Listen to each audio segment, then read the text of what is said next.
Em continuidade, então, ao nosso projeto Reflexões Diárias do Grupo Espírita Cristão Bezerra de Menezes, do bairro União, em Belo Horizonte, nós, então, continuaremos a falar sobre o princípio da mediunidade, a sua segunda parte, abordando as qualidades do médium, porque, conforme nós vimos, essa qualidade moral vai depender da conexão que ele faça com os espíritos, seja eles do bem, seja do mal.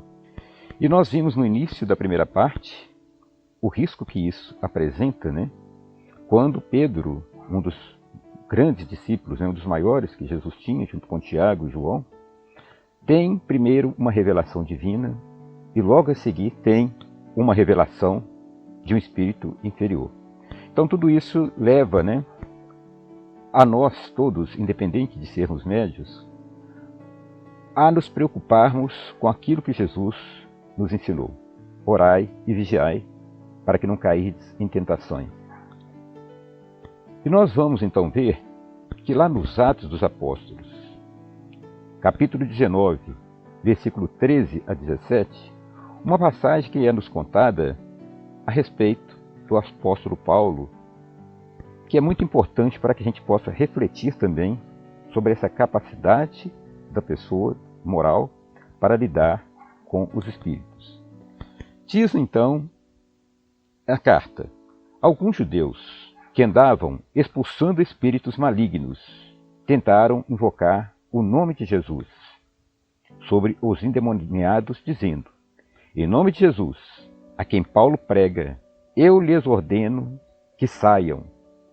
O que estavam fazendo isso eram os 7 filhos de Seva, um dos chefes dos sacerdotes dos judeus. Um dia, o espírito maligno lhes respondeu: Jesus eu conheço, Paulo eu sei quem é, mas vocês, quem são? Então, o endemoniado saiu para sobre eles e os dominou, espancando-os com tamanha violência que eles fugiram da casa nus e feridos. Quando isso se tornou conhecido de todos os judeus e os gregos que viviam em Éfeso, todos eles foram tomados de temor, e o nome do Senhor Jesus era engrandecido. Então, por que eles tentavam ali curar aquela pessoa que tinha esse espírito maligno, afastar esse espírito da vida daquelas pessoas e não conseguiam, embora o falassem em nome de Jesus? Devido à sua qualidade moral, devido ao seu coração, eles então não tinham autoridade sobre aqueles espíritos. Como a gente vê no Evangelho, várias passagens que Jesus, Pedro, Paulo, os outros apóstolos, tinham essa capacidade, devido então à sua força moral. E é sobre isso então que nós iremos abordar. No livro dos Médiuns, Kardec nos fala que diversas conhecemos pessoas, diversas pessoas que foram punidas da presunção de se julgarem bastante fortes para afastá-los, quando o quisessem. Por anos de obsessões de toda espécie, pelas mais ridículas mistificações, por uma fascinação tenaz e até por desgraças materiais e pelas mais cruéis decepções. Então Kardec narra casos que ele então conheceu de pessoas que agiram assim como aqueles que tentaram apaziguar aquele espírito e afastá-lo daquele corpo sem estarem preparados, e que foram punidas, tornando-se então vítimas elas próprias de obsessões de todas as espécies, de ridículas mistificações, fascinação, que nós vamos ter a oportunidade de ver o que é, e desgraças materiais e cruéis decepções. Então tudo isso por eles não estarem moralmente preparados para aquela tarefa que queriam desempenhar. Então isso mostra o quê? Que aquele que quer exercer a mediunidade, ele acima de tudo tem que vigiar, tem que orar, tem que cuidar dos seus caminhos, tem que melhorar os seus maus procedimentos, para que ele então possa ser um vaso útil, através do qual Jesus possa abençoar a sua vida e através dele abençoar a vida de outras pessoas. Uma vez desenvolvida a faculdade, que é a mediunidade, é essencial que o médium não abuse dela. O contentamento que daí advém a alguns principiantes, isso provoca um entusiasmo que muito importa moderar.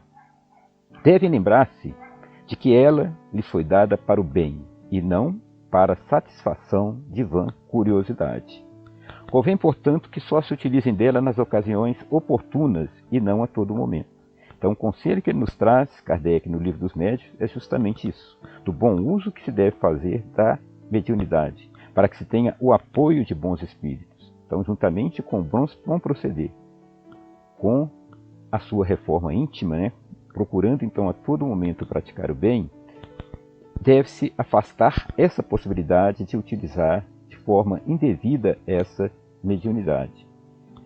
E ele continua dizendo nesse mesmo Livro dos Médiuns a seguinte questão: suponhamos agora que a faculdade mediúnica esteja completamente desenvolvida, que o médium escreva com facilidade, que seja em suma o que se chama um médium feito. Grande erro de sua parte fora crer-se dispensado de qualquer instrução, porquanto apenas terá vencido uma resistência material. Do ponto a que chegou é que começam as verdadeiras dificuldades. É que ele, mais do que nunca, precisa dos conselhos, da prudência e da experiência, se não quiser cair nas 1000 armadilhas que lhe vão ser preparadas. Se pretender muito cedo voar com suas próprias asas, não tardará em ser vítima de espíritos mentirosos, que não se descuidarão de lhe melhorar a presunção. Então essa questão está no Livro dos Médiuns, no item 312.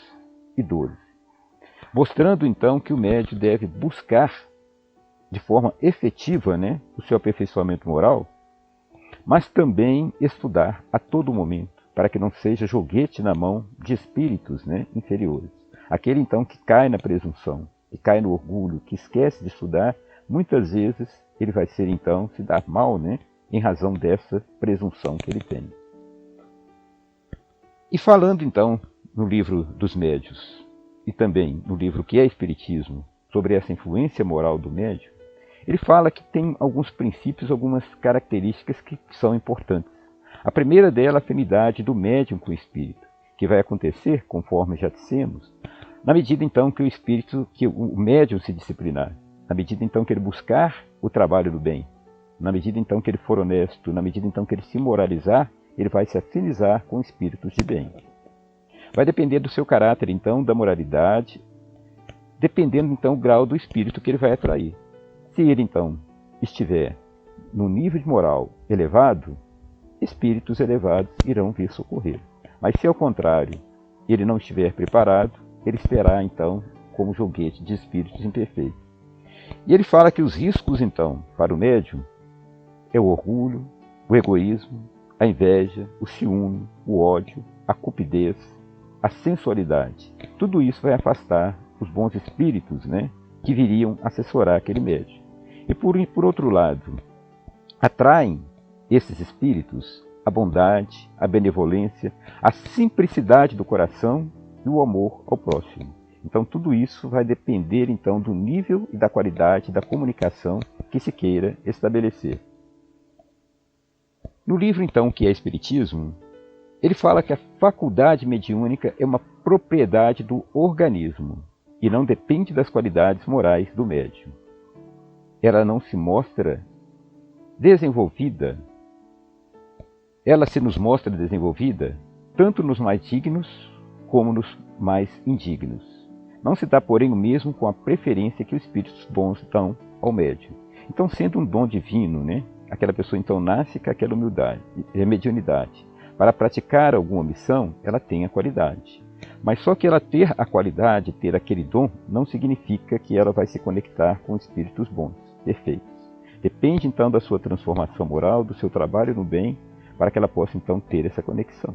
Agora, se ela não procurar melhorar, estudar, ela então é aquela antena que já está preparada, que irá receber sinais e comunicações de espíritos imperfeitos que vão atormentar a sua vida. E ele então enfatiza que os espíritos bons se comunicam mais ou menos de boa vontade, por esse ou aquele médium, segundo a simpatia que lhe votam. A boa ou má qualidade de um médium não deve ser julgada pela facilidade com que ele obtém comunicações, mas por sua aptidão em recebê-las boas e em não ser ludibriado pelos espíritos levianos e enganadores. Então, ele deve estar sempre em alerta, sempre vigilante, com bom comportamento e, ao mesmo tempo, atento para não ser ludibriado por aqueles espíritos levianos que possam, então, querer pregar alguma peça, vão dizer alguma brincadeira, enganá-lo, ou aqueles pseudo-sábios que vão passar informações erradas. Então, ele vai nos mostrar que os médiuns menos moralizados recebem também, algumas vezes, excelentes comunicações, que não podem vir senão de bons espíritos, o que não deve ser motivo de espanto. Ele explica que é, muitas vezes, do interesse dos médiuns e com o fim de dar-lhes sábios conselhos. Se eles os desprezam, mal será a sua culpa, maior será a sua culpa, porque são eles que lavram a sua própria condenação. Deus, cuja bondade é infinita, não pode recusar assistência àqueles que mais necessitam dela. O virtuoso missionário, que vai moralizar os criminosos, não faz mais que os bons espíritos, que os médios, com os médios imperfeitos. Então ele dá aí uma metáfora, né? Que muitas das vezes as pessoas vão visitar na penitenciária, sejam os evangélicos, católicos, espíritas, né? Aqueles que lá se encontram presos para levar uma mensagem de alento, uma mensagem de paz, de amor. Nesse caso, cabe àquele que recebe, que é o presidiário, definir se vai ou não mudar a sua conduta. Então, ali é uma oportunidade que está sendo dada. Então, muitas das vezes, aquele médico que ainda não se emendou, que ainda não está no caminho do bem, ele vai receber uma comunicação de um espírito bom. Mas, sobretudo, para quê? Para que ele possa buscar a sua melhoria moral, como um chamamento para que ele possa acordar. Então, essa que é a questão importante que ele nos traz. E ele alerta que, retirando-se os bons espíritos, os inferiores que pouco se importam com as más qualidades morais do médium, acham então o campo livre. Resulta daí que os médiuns imperfeitos, moralmente falando, os que não procuram emendar-se, tarde ou cedo são presas dos maus espíritos, que muitas vezes os conduzem à ruína e às maiores desgraças, mesmo na vida terrena. Quanto à sua faculdade tão bela no começo, que assim deveria ter sido conservada, perverte-se pelo abandono dos bons espíritos e, afinal, desaparece. Então os bons espíritos só permanecerão junto ao médium se ele der bons exemplos de benignidade, de bondade, retirando o ódio do coração, a inveja, o orgulho, conforme nós falamos. Na medida então que ele persiste nessa atividade, esses maus espíritos se afastam, porque não há uma sintonia, uma ligação. E aí os maus espíritos então se aproveitam. E aí, conforme ele está nos mostrando, né, a vida daquele médium tornará-se então uma grande desgraça, tanto na vida terrena quanto na vida espiritual, por ele ter feito mau uso desse dom divino que recebeu. E ele continua a nos dizer que os médiuns de mais mérito não estão ao abrigo das mistificações dos espíritos embusteiros. Primeiro porque não há ainda entre nós pessoas assaz perfeita para não ter algum lado fraco pelo qual dê acesso aos maus espíritos. Então os espíritos, né, eles ficam ao redor tentando e procurando uma maneira de tentar ou de prejudicar aquela pessoa, isso os espíritos imperfeitos. Como todos nós temos algum defeito, por não sermos ainda perfeitos, é necessário então que nós aumentemos a vigilância para não cairmos na tentação justamente nos nossos pontos fracos. E ele continua, segundo, porque os bons espíritos permitem, muitas vezes, que os maus venham a fim de exercitarmos a nossa razão, aprendermos a distinguir a verdade do erro e ficarmos de prevenção, não aceitando cegamente e sem exame tudo quanto nos venha dos espíritos. Nunca, porém, o espírito bom nos irá enganar. O erro, qualquer que seja o nome que o apadrinhe, vem de uma fonte má. Então o erro vem sempre de um espírito ruim, jamais de um espírito bom.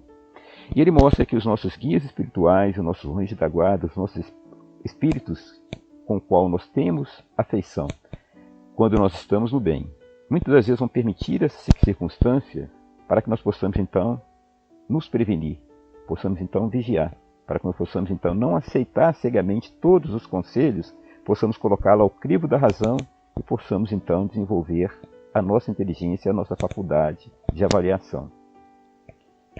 É digno de nota que depois da publicação de O Livro dos Médiuns, o número de médiuns obsidiados diminuiu muito.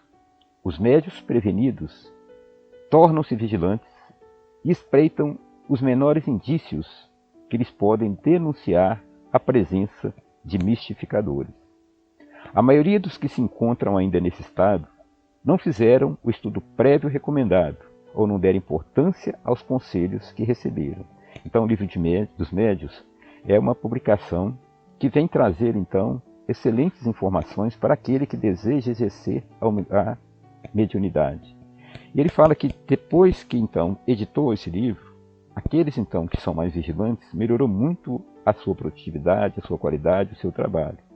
Mas que muitos ainda têm resistência ao estudo, não buscam se aperfeiçoar, e aí, não dando importância aos conselhos, podem ainda ficar como joguete daqueles espíritos imperfeitos, levianos e às vezes maus, pseudo-sábios, que às vezes vão mistificar o seu trabalho. Bom, nós encerramos então essa segunda parte e abordaremos na terceira parte quais então são essas dificuldades ligadas à mediunidade que vão estar correlacionadas com essas questões que nós vimos e depender diretamente da qualidade moral do médium para que possa evitar tais dificuldades.